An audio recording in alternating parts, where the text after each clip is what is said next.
Hello. Today, we will be talking about a mask that a lot of you have probably seen before, but that's okay, because, or more accurately, you think you've seen it before, but you really haven't seen it before. So, we're gonna go over it, real slow-like. And that mask in particular is this Davis right here. This is, some of you would call it the M2, but that is actually incorrect.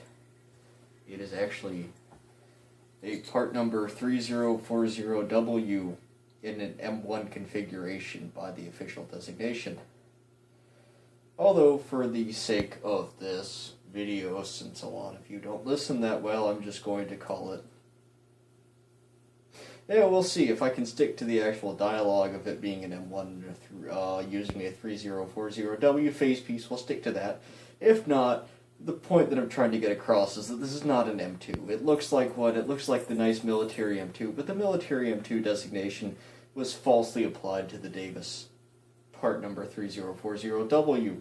The W differentiating it from the 3040 or the 3020, which is the configuration without the hose, or the 3020W is the configuration without the hose.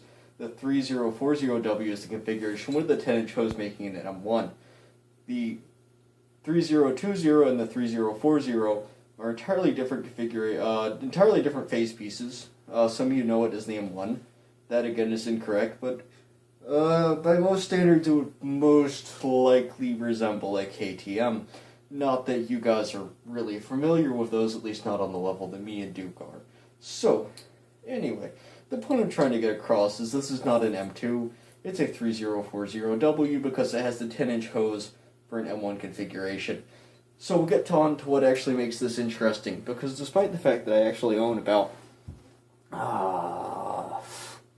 has to be up near 10 at this point, probably at least 8 or 9, different 3040W and, 3020 face pieces, because some of them, if you get into like the hose mask, where you have the nice the split hose that goes around each side of the face, or the chin canister, that's not a 3040, that would be a 30118 if it's the JM, and I don't want to guess exactly what it is, I can't remember it, I only memorize so much, but my point is that, this particular injection molded face piece for Davis, I probably own about 10 of them, I would say. But I still dropped about 50, 60 bucks on this one because it had this. This is a timer. You see these a lot on older masks. And it's really interesting because the idea is there's a little flapper valve in here. Not a flapper, sorry, it's a check valve.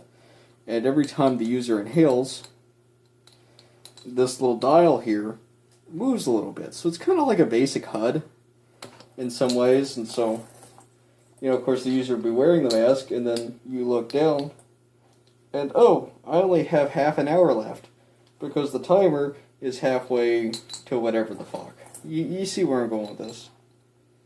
Is that basically this is a very basic way of telling how much of the filter you used in a given amount of time. The real problem with this is that filter use is actually based on the absorbency of of chemicals into the filter. So theoretically speaking, because this is based entirely on volumetric flow rate, I could sit in a room that is completely devoid of any kind of chemical hazards, and after half an hour this timer would start telling me that the filter is technically expired, when really it's perfectly good. And so that's why these were later done away with when companies like MSA and Wilson figured out how to put little chemical circles on them. You'll see, they'll call it like windicators or something, and they'll go on the filter. Let me get my Davis filter here real quick. You'll have a nice big filter like this, which is the other half that I bought the kit, but I'll get to that in a sec. A nice little circle right here. And basically it would change color to tell you the filter was expired. But this filter is actually the other reason I bought the kit, is because Davis masks, up until very recently, it was my understanding that they only came with straight shank filters. Straight shank in this case means that when you get the filter, it comes with this. As you can see, this where the hose attached has no threading. So, in order to attach the filter to a mask, as I can demonstrate right now, what one would have to do is one would take their mask, you have your hose, the hose slides onto the filter, and then you hose clamp it. Very simple, very good. The only problem is kind of wears the hose out. And it's a little bit unprofessional, one has to admit. So for a long time I thought the Davis masks only used that, with the exception of the rocket fuel filter that I don't have right now because that's about 1,000 miles away from me. But anyway, my point is that until very recently I didn't think the Davis masks used threaded filters at all. And we got word from some guy in Canada that they did. And it seems to be there's only two kinds of Davis threaded filters. One is the rocket fuel filter that you can see on my website if you're so inclined, and the other is this. This is a universal canister. It's massive. Now, I'm not really that big of a guy. I'm probably about 5'3", but as you can see, it's still a decent amount. This thing probably weighs maybe 5-7 pounds or something. It's not a light filter. I mean, obviously, let's compare that. That's fairly dense. Let's compare that to, like, this is the filter to the, hell. Whatever the Chinese S10 copy is. See that? Nice standard. It's about the size of a C2. This is less dense than this. I don't have a scale here, but I hope my point is getting across that this is a thick bitch. So, anyway,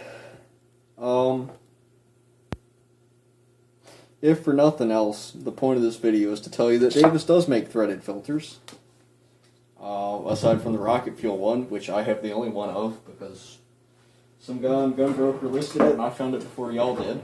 So, anyway, threaded filter. This is probably late model, by the way. This is probably fairly late in Davis's actual production.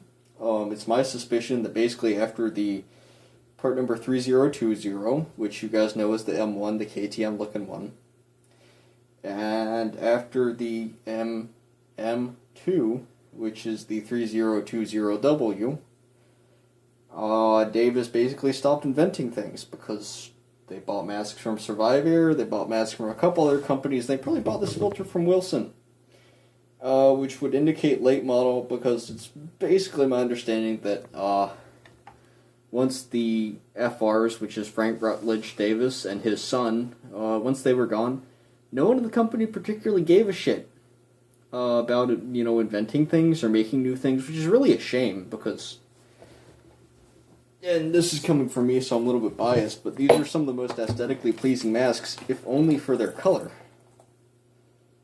It's a really nice orange color, and I have to admit that it's probably one of my favorite brands. But, so yeah, anyway, that's basically it. To recap, Davis mask, timer is new and weird.